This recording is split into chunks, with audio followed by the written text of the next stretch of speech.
Hi everyone, welcome to our summer test talk. Thank you all for joining us this evening. My name is Kayla Holloway and I am Assistant Director of Alumni Programs here at TWU. We are excited to have Chef Cynthia chat about her TWU and entrepreneurial journey. Before we begin, however, we do want to remind everyone about the chat function.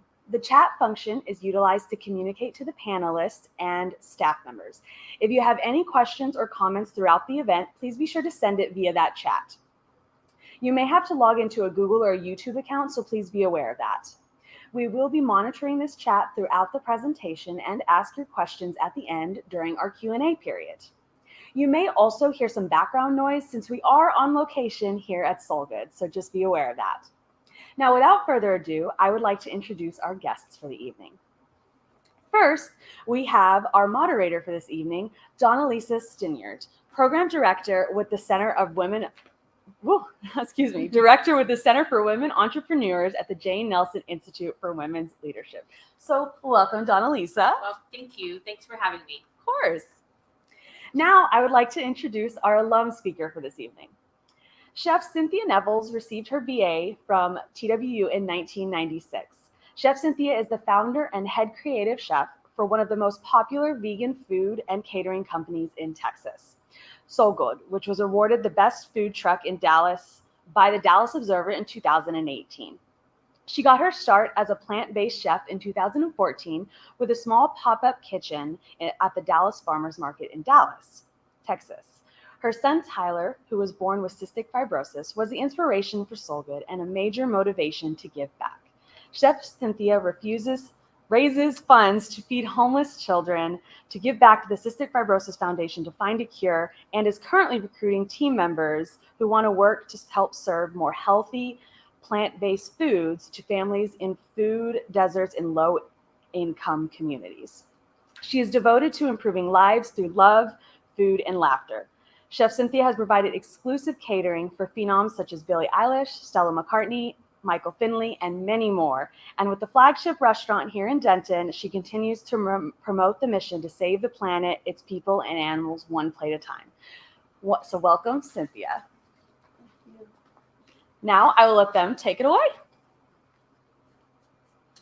So good evening, Cynthia. It is so awesome that I get the honor and privilege of sitting here with you this evening and moderating this talk with you. Thank you. It's a pleasure to be here with you as well.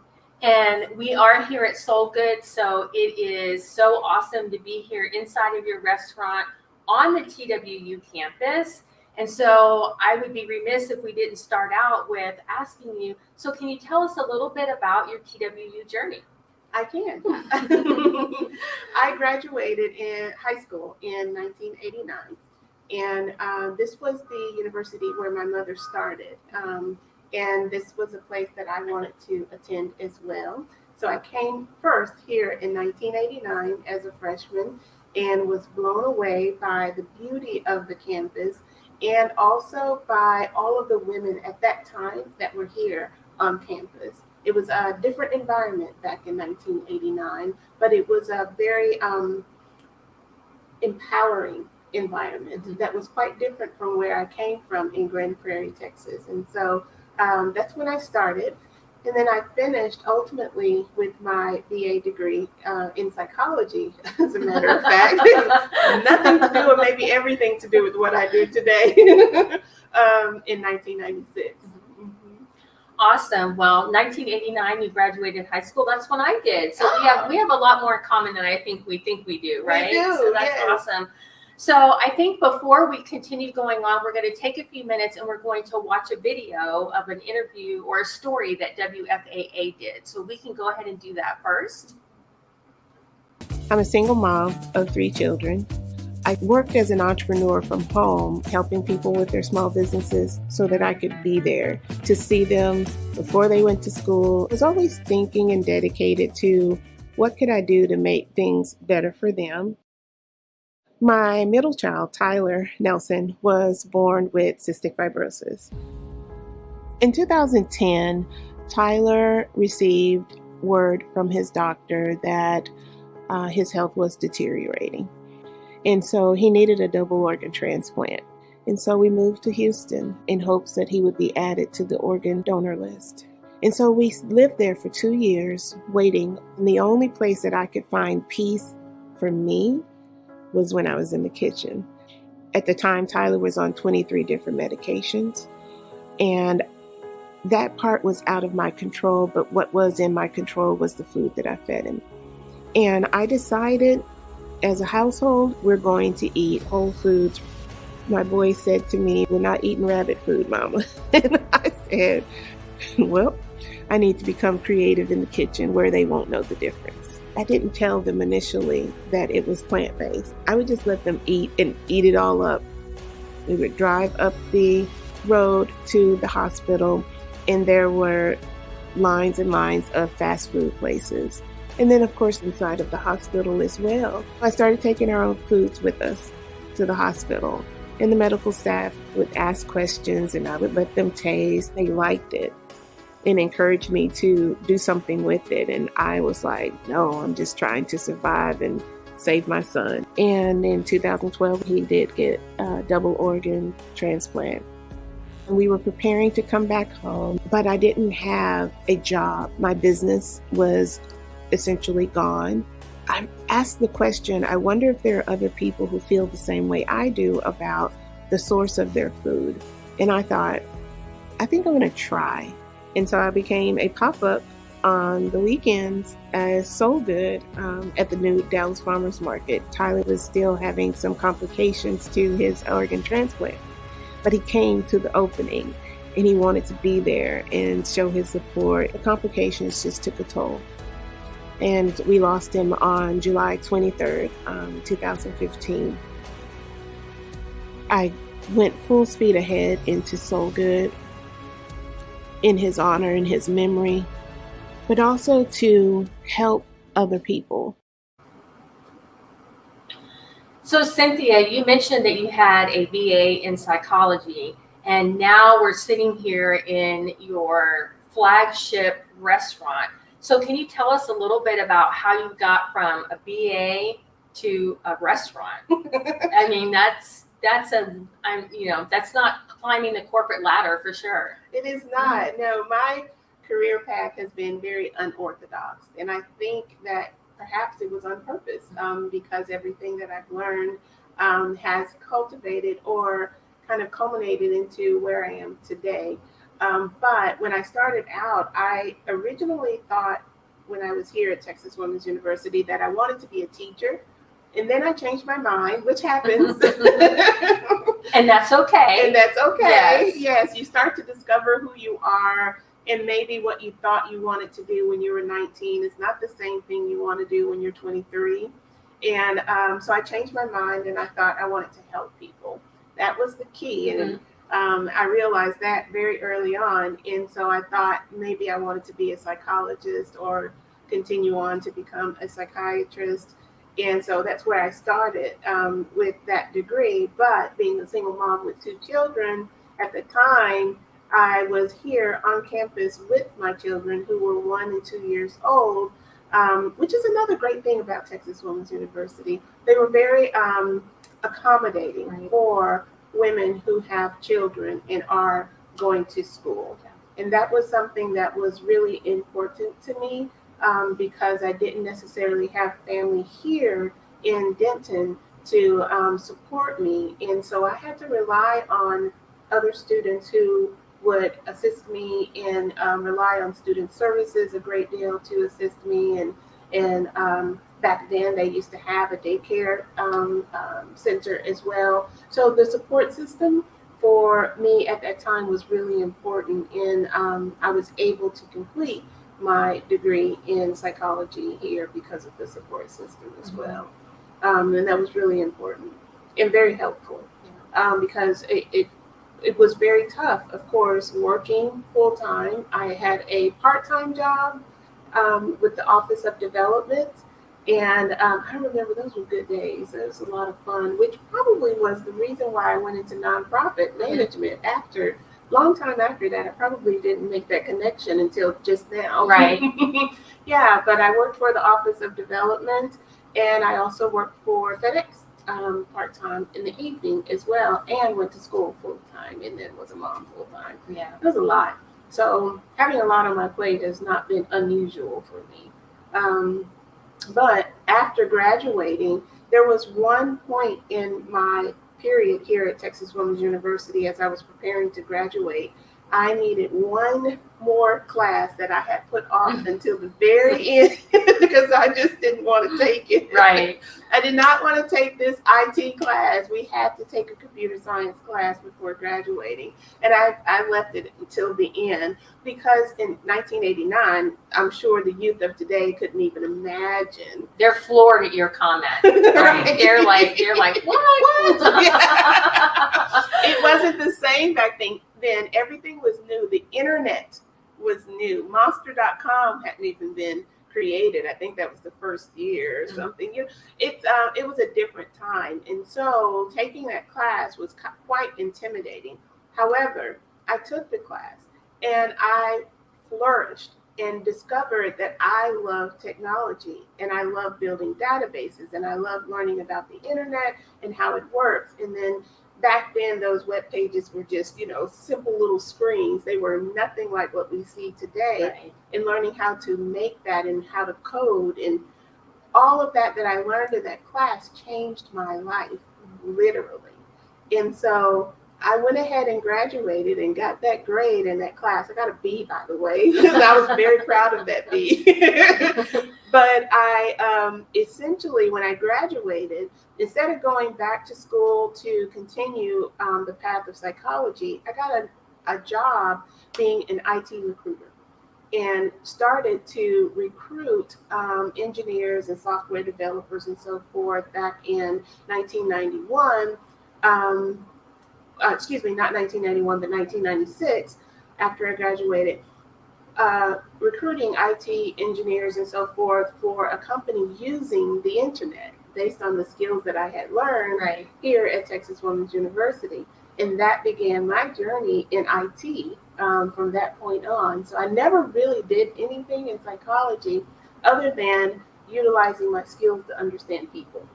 Yeah, I was going to say like that. I feel like that was having that degree in psychology gave you an easier path to being able to work as a recruiter because you were able to understand human behavior. You were able to make those connections. Mm-hmm. So again, as you pointed out earlier, it's everything that you've done has, led you to this point here today. Nothing has been a waste of time, right? Mm-hmm. And then I just also want to point out too, the fact that you asked for help, right? We were talking about that before we went live and not being afraid to ask for help. You were a single mom with 2 kids and you knew that the only way that you were going to be successful is if you asked for help. Yeah. Right? I had to if I was going to finish. Right. Mm-hmm. So what happened after your IT recruiter years?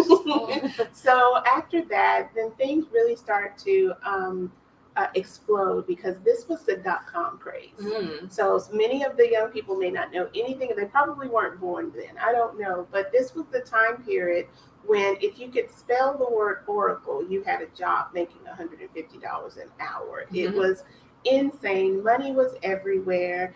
Jobs were flowing and IT was the thing.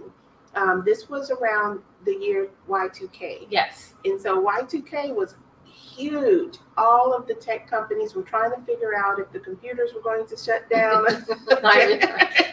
We're flashing back. Yes, we are. It's more than a throwback Thursday. We're throwing back a lot of years, A lot of Cynthia. years. Listen, I've been around the block. Me too.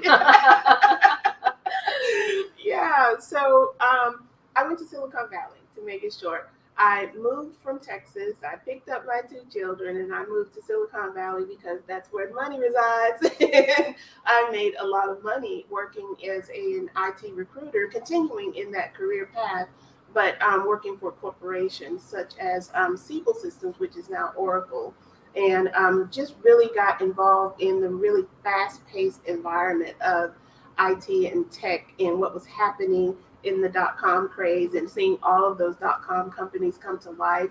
Yahoo, Google wasn't even around then. Yahoo was the thing. And so seeing that company come to life and others that was what was happening. And I got to be a part of that whole world and really got to understand how tech works and understand technology and understand how startups and small businesses are built and how you access capital and how you build a business model. I got to see it all on the front lines out in Silicon Valley. So little did you know that you were being prepped for the future, right? Had no idea. Right. No idea what was going to happen. I was going with the flow. And that's always been my kind of motto is staying in front of cutting edge, understanding what's happening and what the trends are, and being in the right place at the right time and saying yes to opportunities that I may have no idea what it is, but being smart enough to be able to say, I'll figure it out. And I do that quite often. And that's the fun part. The part that if you are not afraid to jump in and figure it out and believe in yourself that you can do it and that you are just as smart as the next person next to you, that the world opens up to you in many different ways if you are open to it. It's my philosophy. Yeah. And I think the fact that you were, I think sometimes we get tied to kind of a goal or a career or something. And when we get tied to that, it blocks us from other opportunities because we're so focused on that big mountain in front of us. So it really sounds like you were able to kind of take a step back and again, kind of just go with the flow and kind of let the things, life lead you, and really grabbing onto those opportunities. Yeah. And I think that's a huge lesson to have, right? I agree with that. Yes.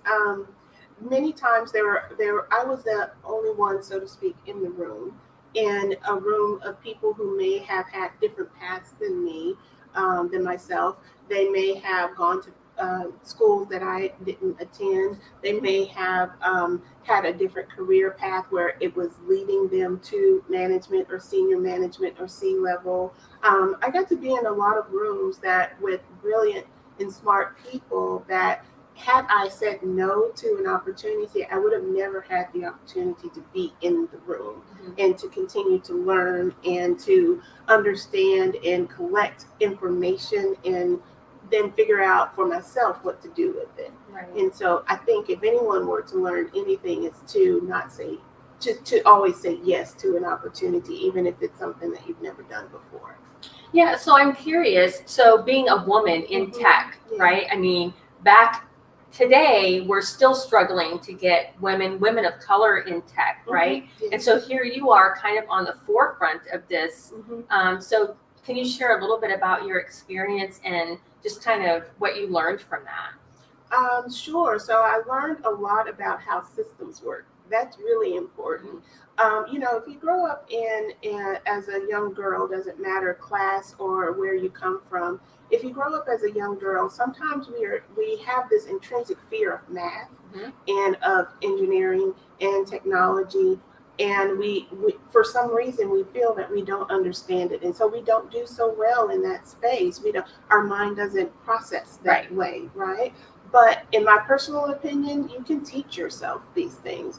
I used to watch NPR every single night. Is it NPR? KERA. I used to watch public television. Let me just say that because it was in California. I used to watch it every single night. I used to watch all of the tech shows, and I just would be a student of information. And then I had this kind of gift, which I realize now, where I could take information and then be able to explain it in layman's terms to other people in a real world setting. And that has proven to be something that was very valuable to me over the years. For about 21 years, being able to take complicated context and information and then break it down and make it very, very simple and plain to others. And I'm really happy that I recognized that very early on and then used it in my unorthodox journey across all of these different jobs that I've had. Yeah, I love that you point out that it's good for us to learn our gifts and talents, right? And to be able to lean into those and step out in them and take the risk in order to accomplish the things that we want to accomplish. Yeah. So after IT, what's next? So after IT was the dot-com bust. Yes. So dot-com busted, for those who don't know, that was when all of the money was flowing into tech, and it was flowing into creation of the dot-com companies, pets.com and all of the others. And everyone was saying that they were going to have these huge valuations and that they were going to last forever. Well, it didn't. So the money dried up and these companies were failing left and right. And so us who were in tech, we essentially were laid off from the big companies. And we made a lot of money, and a lot of us didn't have a lot to show for it. We were like Hollywood Hills. It was crazy bananas spending money. It was good times, don't get me wrong. But I realized at that time that there was something else for me to do. And so I left California. I came back home. I took 2 years to research and figure out, what do I want to do with my life next? And I recognized an opportunity that I felt that more people needed to understand financial literacy and financial management. And how do you lose 6 and 7 figures and have nothing to show for it? And people work every single day, and then their money just goes through their fingers and they don't know how. And so I started a nonprofit. 2 years later that was dedicated to teaching, starting with children, teaching them financial literacy and building what we now know as HSAs, or savings accounts, for those children, for them to have in the future, along with the knowledge and education, and hopes that I would be able to bring the parents and the adults along. And I did that for 7 years. It was supported by then Governor Rick Perry.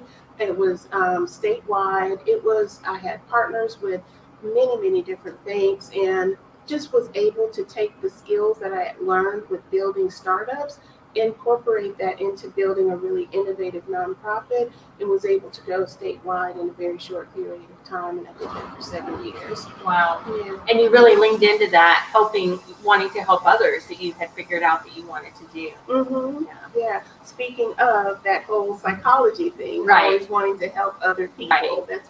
It's just been part of who I am since I can remember, but I do it in different ways. Right. And so I started that nonprofit, and then I started to recognize that there were a lot of people who were interested in starting their own business, because now we had hit a recession, and you had high unemployment, and people were trying to figure out how are they going to take care of their families. And most of them started their own businesses. And I started working for SBA. Through the SBDC as a part-time business counselor. And I realized that, once again, I want to help more people. Yeah. And so I started working for SBA and helping entrepreneurs who are interested in starting their own business and figure that part out. But that model, the way that it's designed, didn't work for me. I wanted to hold their hand throughout the process and continue to share what I had learned when I was in California about building successful startups and help them get across the finish line. Right. And so I did it a different way, and I started my management consulting company 19 years ago, and have been doing it ever since. Wow. Mm-hmm. So I think since we have a lot of noise in here, I think the ice machine just kicked on because we're right here at your flagship restaurant. Maybe this is a good segue into how did you jump in from IT to nonprofit financial literacy, and now you're cooking up vegetarian meals? Can you tell us how you got here? Oh, wow. So accidentally. Of course. Yeah, I fell into this. So, the short story of it is that I was simply trying to make the days that my son had, because he was born with cystic fibrosis, I was trying to simply make his days better. And I had done some reading and watched a few movies and read a few books and realized that I just didn't want to eat meat anymore. everything that I had read about it just convinced me and showed me and told me that that's not the way. And I could potentially, hopefully, help him feel better and probably help myself feel better because I was under a great deal of stress taking care of a terminally ill child and my other two children and trying to work. It was just, I had a lot going on. And the stress was enormous. And I just wanted to feel better, and I wanted him to feel better. So I just started cooking in the kitchen and creating some things that I thought that were familiar to us as Texans, that they would eat and they wouldn't like, oh God, this is nasty, Mom, I don't want this. They really, it had to be something that they were going to give the green light to. Right. And so I just had to put my magic in the kitchen, essentially. And the funny thing about this is my ex-husband, who's my best friend, my ex-husband, he used to tell me I was the worst cook, and not in a mean way, so don't go for him. He's my best friend. Don't write him out in the chat. No. But I was the worst cook. Right. That was 21 years ago. And no, actually, it was 30 years ago. But nonetheless, I started really paying attention and paying attention to ingredients and studying physics and science and biology. I really dive into stuff, if you haven't noticed that about me. I like go full speed ahead. I kind of got that impression that while you're busy, swinging doors open, you're learning along the way, you're willing to take risks, but you really dive deep into what you're trying to learn. I really do. Yeah, and I think that's an important component of really being able to be successful in your industry, right? It's being willing to research and be on the very cusp of what is happening. So I agree. Yeah. You can't do things halfway. No. I teach my children that all of the time. You cannot do things halfway and expect success. And I'm a person that's either all in or you're not. Yeah.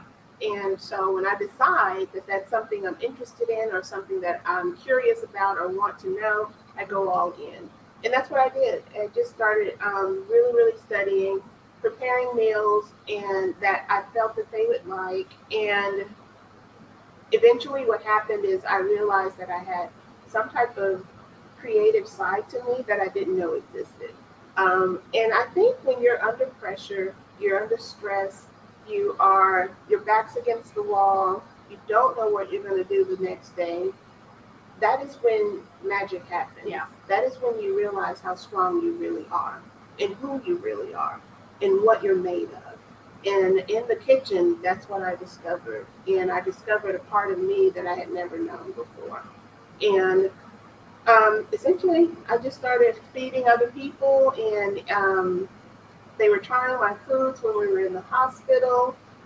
Back then, this was, again, cutting edge. Right. This was before Beyond Meat. They didn't exist. This was before Impossible. This was before vegan was even mainstream. Right. Back then, there was this perception that vegan was gross, nasty. It's just certain type of hippies that eat that type of food, right. Or tree huggers, and all of the negative connotation and perceptions centered around vegan and vegetarianism that existed, even for me, because growing up in the South, growing up in Grand Prairie, Texas, and then visiting my grandparents in Marshall, Texas, and East Texas, this vegan that was strange, and it wasn't anything that was part of the norm.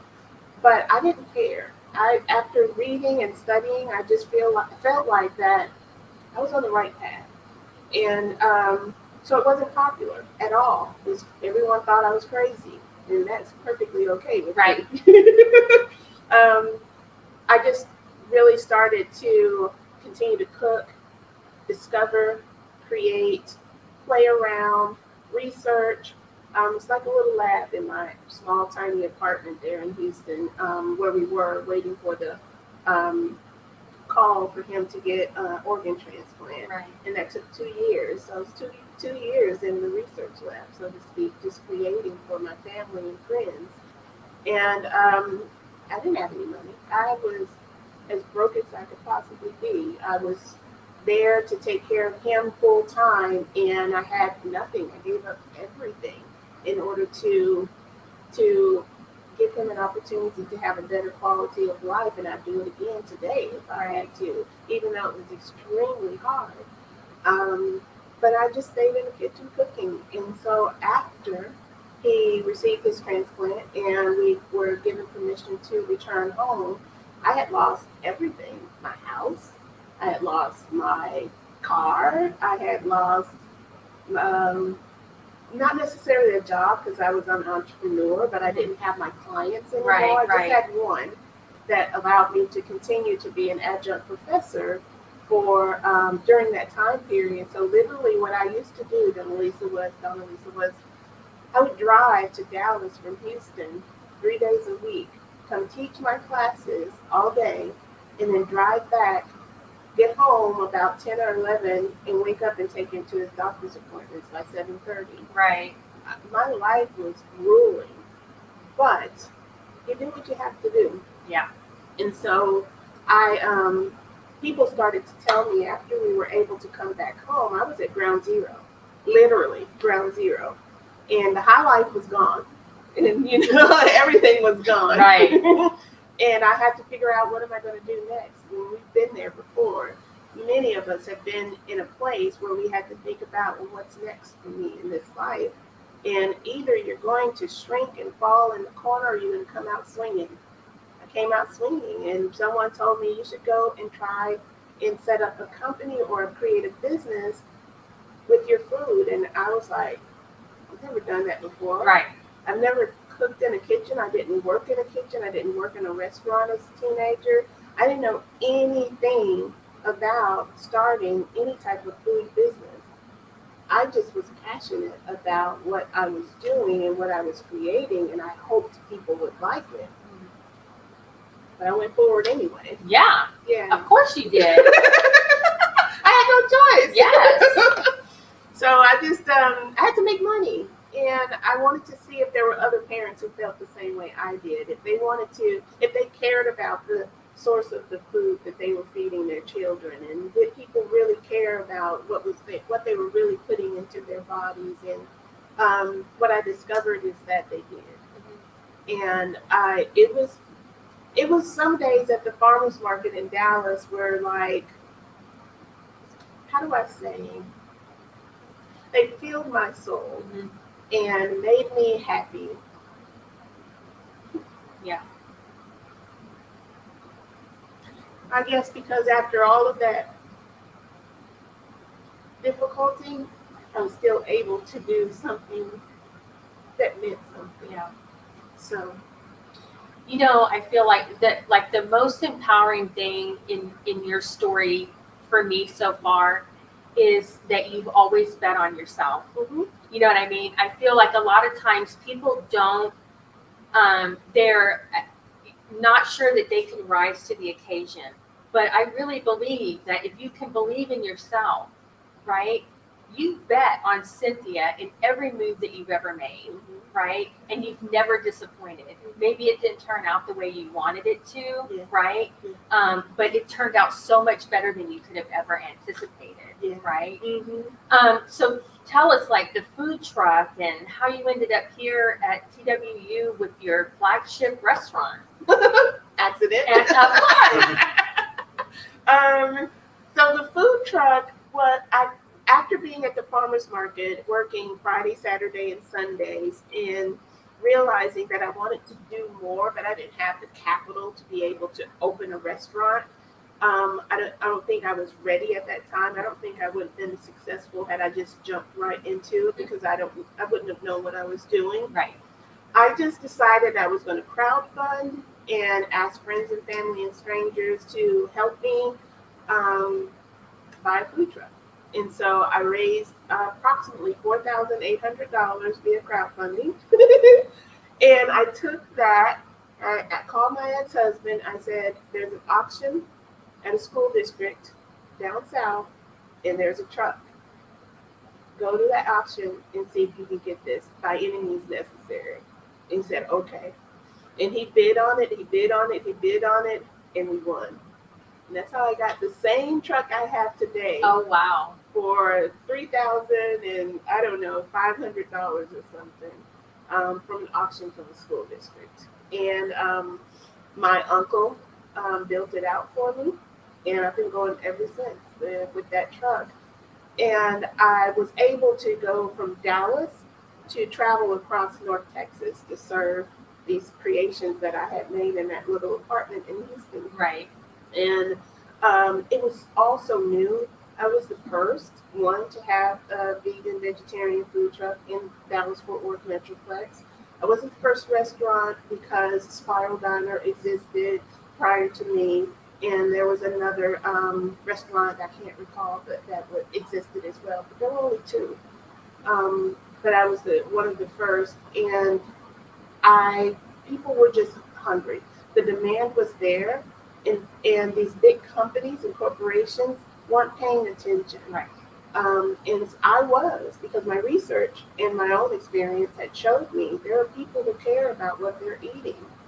And so from that, people just started talking about this little truck that's running around serving vegan and vegetarian food that you can't tell that's not meat. Right.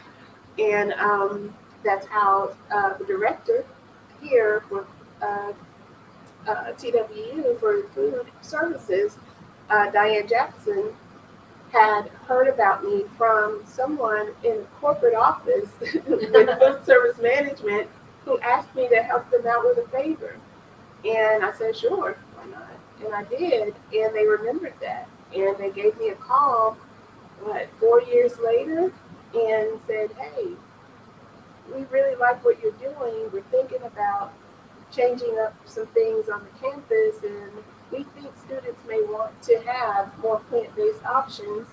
What do you think about bringing your concept here? And that was a day I was sitting at my office in my desk with my head in my hand, like, what am I going to do? How am I going to grow? How is this going to work? Like, so many questions Right. that I had no answers for. And I kid you not, out of the blue, I get this email from Diane with that question. What do you think? Right. And of course I say, Of course. yes, and I'll figure it out. And I'll figure it out. And that's how I got here. Wow. And so what has it been like since you've been here? Amazing. It's been hard. I'm not gonna paint all roses. Right. It's been hard because I've never ran or managed or operated a restaurant before. So everything that we've learned on the job, so to speak. But you got YouTube, you got books, you have mentors, you have people you can call, and we've been able to lean on Diane and her team to help us understand what to do, how to do, and then really incorporate this concept into the culture of this campus. And we realized very early on when we opened in January that the students were really hungry for a concept like this. Right. They get the giving back. Yes. They get the social mission. Yes. They get the advocacy for animals. They get why it's important to eat plant-based foods. Like that's easy for the younger generation. Right. And so we just fit very well, and it's been very good. Well, that's awesome. I'll tell you that, it feels like you guys have been here forever. Mm-hmm. So when I walk past, I just feel like you guys have been here forever. Mm-hmm. So you brought up something in your giving back and you're helping others. So tell us a little bit about your social impact that you're doing in and around the DFW area. Sure. So a few years back, we had worked with the LBGT community, I'm sorry if I say that incorrectly, by feeding. We had learned in a newspaper article, I had read a newspaper article, there were over 4,000 children who were homeless, who lived in a home. And that bewildered me. Yeah. And they didn't necessarily have solid dinner, so to speak, like you and I may sit down at the table with our family to eat and so forth. And that bothered me. And so I reached out to some friends and I said, hey, I want to bring the food truck on a consistent basis to that home that houses a lot of these children who are in the school district.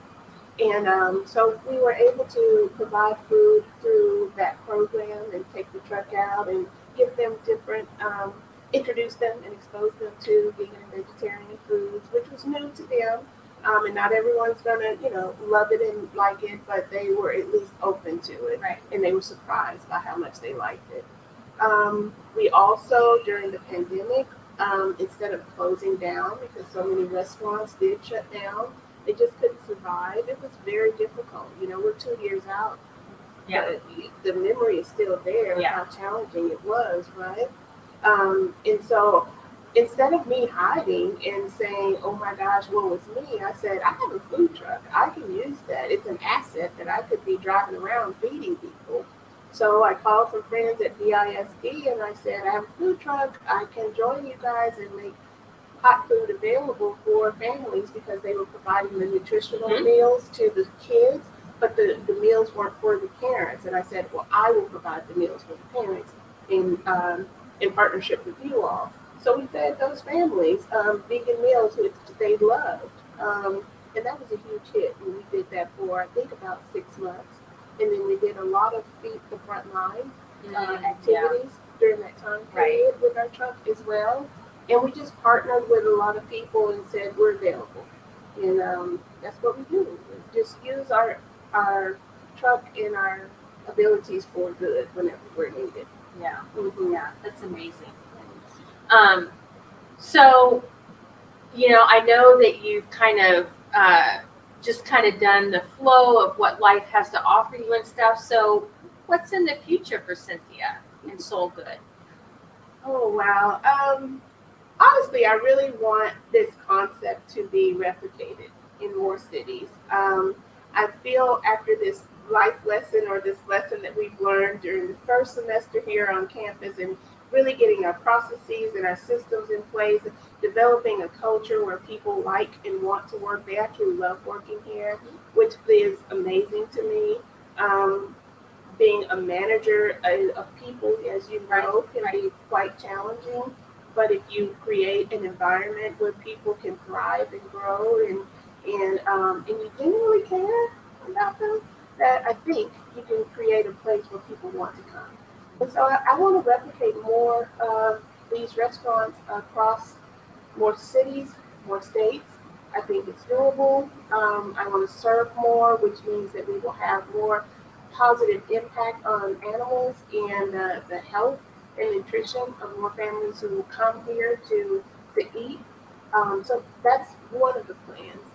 The other is to introduce technology that we're building that will help inside of the restaurant, help people to make better decisions, and which I'm really excited about it. So it goes back to my tech background, and understanding how tech works and how I can incorporate AI, artificial intelligence, and machine learning into what I'm doing to help people feel and do better. So that's part of the future as well. That's awesome. So what would you say to somebody that's has not been exposed to vegetarian meals? They're predominantly meat eater and that kind of stuff. What kind of advice would you give them, or what would you ask them to do to come here to your restaurant? So I'm a different kind of vegan. You have your staunch vegans who are like, if you eat, I don't want to deal with you, or if you eat meat, I don't want to deal with you. I'm not. I'm all are welcome.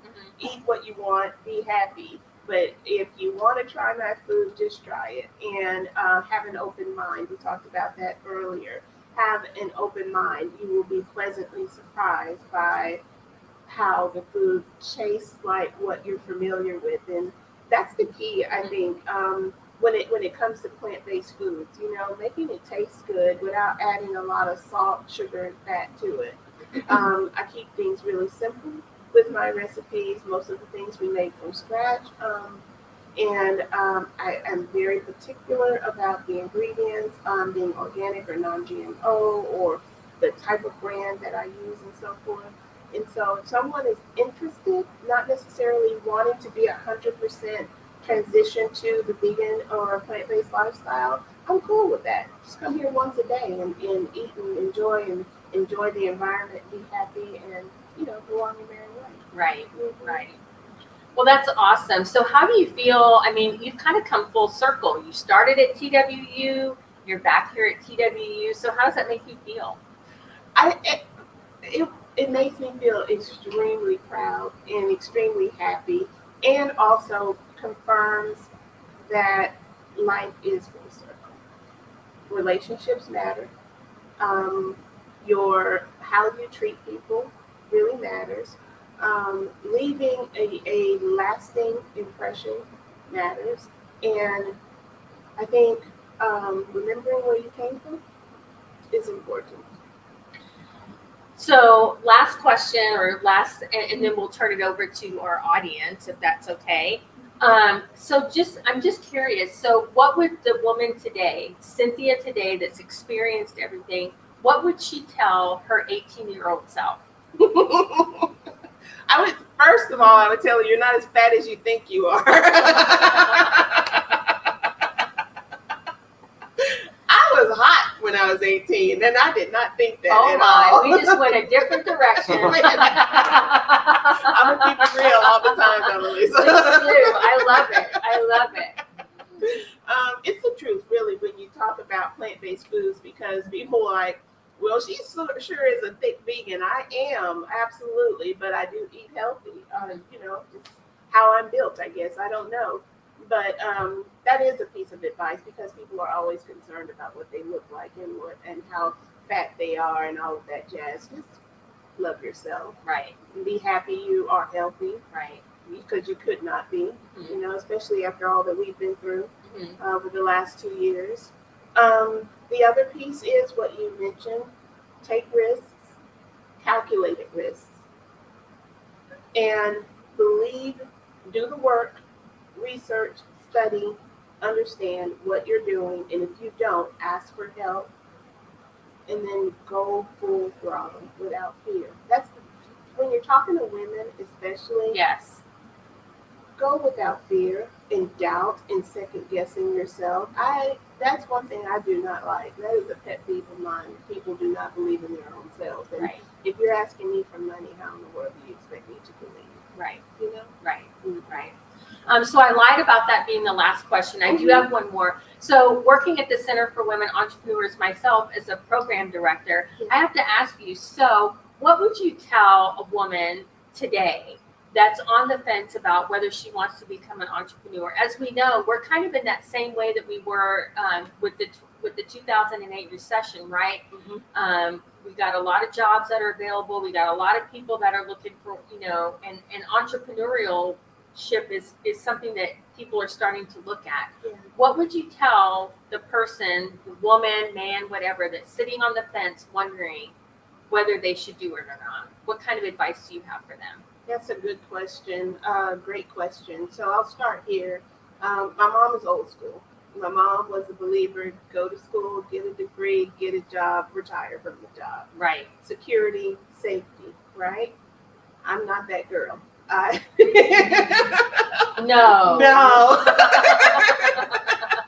I get bored easy. No. Yeah.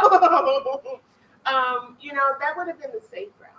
And I probably could have stayed with Oracle forever and made lots of money and, not have the stress that I have right now.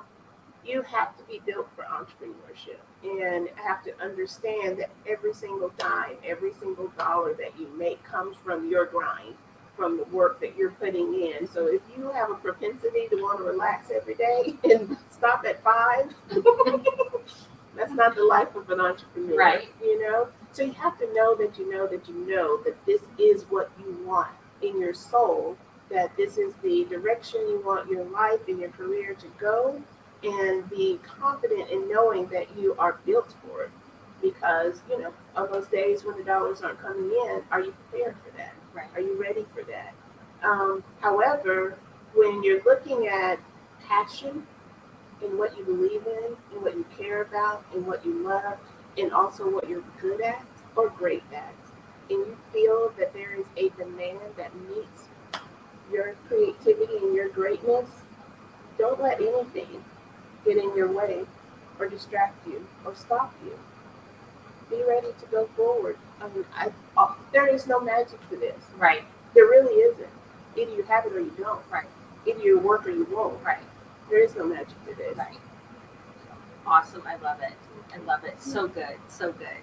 So do we have 10 minutes? All right. We've got 10 minutes. So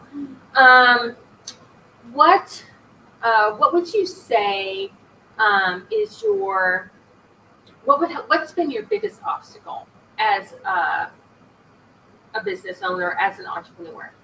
I would say the two largest obstacles for me have been making sure that I am prepared to access capital.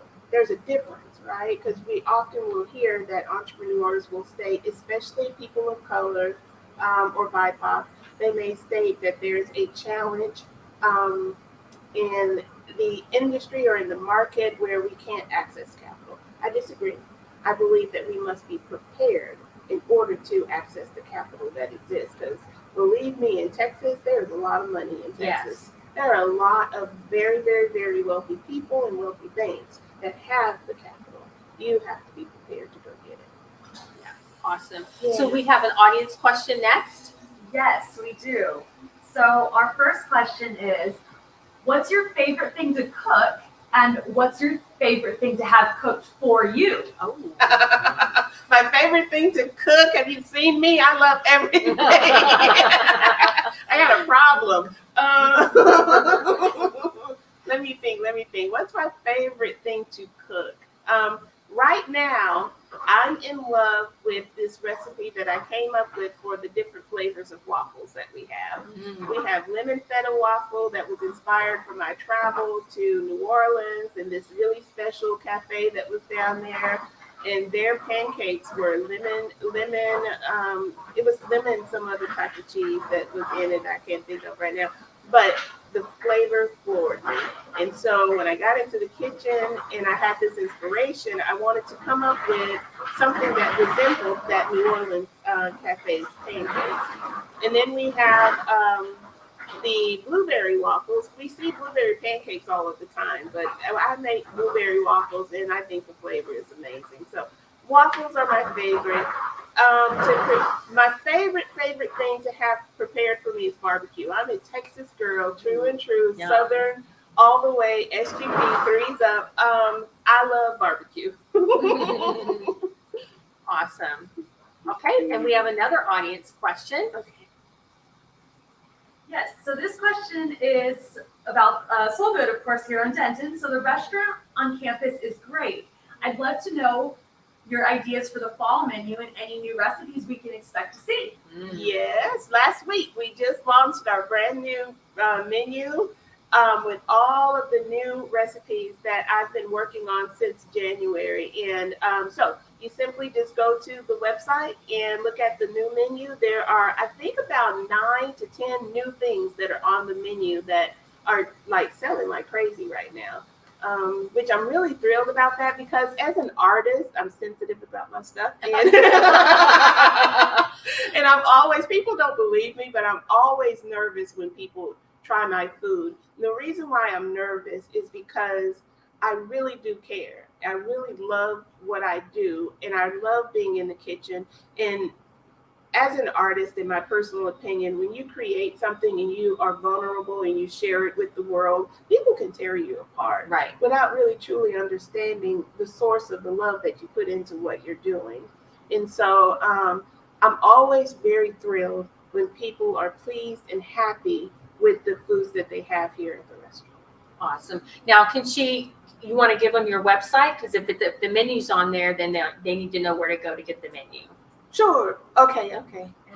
Oh, it'll come up. Okay. Wonderful. Okay. Yeah, but it's there. Yeah. Another audience question. Sure. Yes. Okay, so this next one is, what is a surprising vegan ingredient or dish that non-vegans should know about? A vegan ingredient that non-vegans should know about: oyster mushrooms Mm. or lion's mane. Those have been, so as a little girl, I did not know anything about mushrooms, and I did not like them at all. But most of the time we see Bella mushrooms or shiitake. Those are like your typical that you see in the grocery store. And if you don't know what you're doing, that tastes nasty. But if you know what you're doing and how to play up the flavors and really create something really magical, mushrooms are delicious. They can be awesome. And the other thing, lion's mane is really good for depression and mental health. I mean, what you would be surprised by is how healing food can be. If you know what you're eating and choosing the right foods and then incorporating them without adding sugar, salt, and fat. Foods can be delicious on their own with herbs and spices without the sugar, and the salt. And they will they will make magic happen for you. So that's one ingredient that I find has been surprising for me that I now actually love. So what is an experience or class here at TWU that has impacted you the most? Computer science. Oh, yes, of course. Of course. That was the one. And what are some tips or advice that you might give to those going into jobs or fields such as yours? So all of those, the IT and all that, any kind of tips or? It doesn't matter which field you're going into. Here are the tips that I share with everyone. When you're given a project, do it. And do it willingly and openly with an open mind, looking at it as an opportunity to learn. The second thing that I also tell, I have 2 stepdaughters who are nurses now, and magnificent young women who are so brilliant and so smart.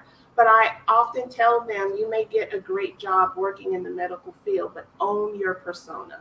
Own your name, own your platform, have something to say that is valuable in the industry, and create a space for yourself. That's the best thing that you could do. If you don't own your own name domain, you should. If you are not creating a platform where you have something to say in your industry and networking and becoming a valuable asset in the industry, you should. And you could do this all day long. Even if you're 21 years old, you still have something to say and add value. Yeah, you want to build your brand. Yes. You want to take ownership of that name. And so that people, you're giving them the message that you want them to have about you. Absolutely. Yeah, that's excellent. Yes. Another audience question. Sure. Yes. So I think we have 2 more questions, and then our Q&A is wrapping up. Okay. So our next question is, what was one of the most pleasant surprises you've experienced during the first few months of opening at TWU? Pleasant surprises. Okay, so here's the use of the degree again, psychology.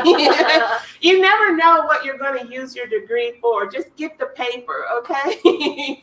I would say that the experience that I have had, there have been, I'm not sharing anyone's name or no one would ever know, but there have been experiences where someone is going through something. When you're in college and you're in a university, you have adversities, you have stress, you have exams, you have trauma, you have life is happening on a university campus. And often when the students come in, I'm a person who's going to read your face. I'm going to be paying attention to you when you don't think I'm looking. I care about the people who walk in the door. And there was an occasion where a young lady was crying right there at the cash register, and it broke my heart. I don't know why. And I don't want to impede on her privacy, but I came around and I was like, I don't know what's going on with you, but I'm going to give you a hug if that is okay. Oh, yeah. And I hugged her for a long time. I'm not asking her personal business. I just want her to know she's loved for whatever she's going through. And that experience to me says, oh, I'm in the right place. Yeah. I'm where I'm supposed to be right now. Yeah. And so that was the experience. Good. Yeah. All right, another audience question. They have great questions. Yeah. They have been great. So this is going to be our last question as we are at the end of our time. Okay.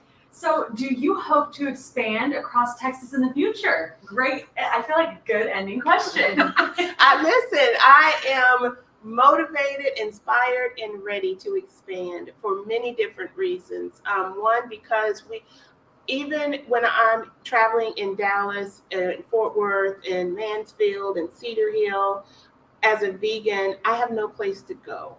We have more restaurants now than we had when I started, 8 years ago. But we still have a long way to go. And I'm still hungry when I'm driving around because there's no safe place for me to eat.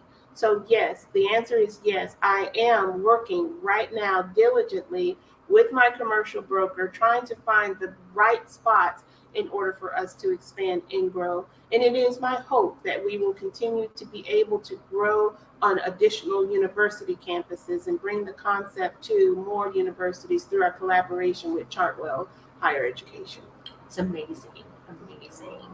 Well, thank you so much. It's been so much fun. Thank I you. love it. You It was so too. nice to meet you. You too. Yeah, Same here. perfect. Thank you. Well, that does end our test talk, and I just want to start by saying thank you guys so much Oh, for it was my joining pleasure. us, both of you. It was a wonderful chat, and just thank you so much for your time. Thank you, Kayla, for thinking of us. Thanks. Yeah, of course.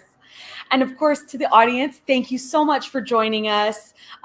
We do have a contact slide coming up, and it will have Chef Cynthia's information as well as the Soulgood information, so their contact information. So those of you who, I believe there's a couple questions that asked about that, that is up there and available as well. So please feel free to reach out, ask questions, especially if we didn't get all of them. And thank you all so much for joining us this evening. We hope you enjoyed it. And we, of course, hope you will join us for all of our upcoming events, including our August 3rd Thursday, which will be on August 18th from 5:30 to 7 at the HG Supply and Trophy Club. We also hope, if you haven't joined us, that you can join us on our alumni platform, Pioneer Network, where you can connect with fellow alumni, find mentors, and search job listings. And as always, keep an eye out on our social media and in your email to stay up to date on all these events. And just thank you again so much for your time and for joining us, and have a great evening. Bye.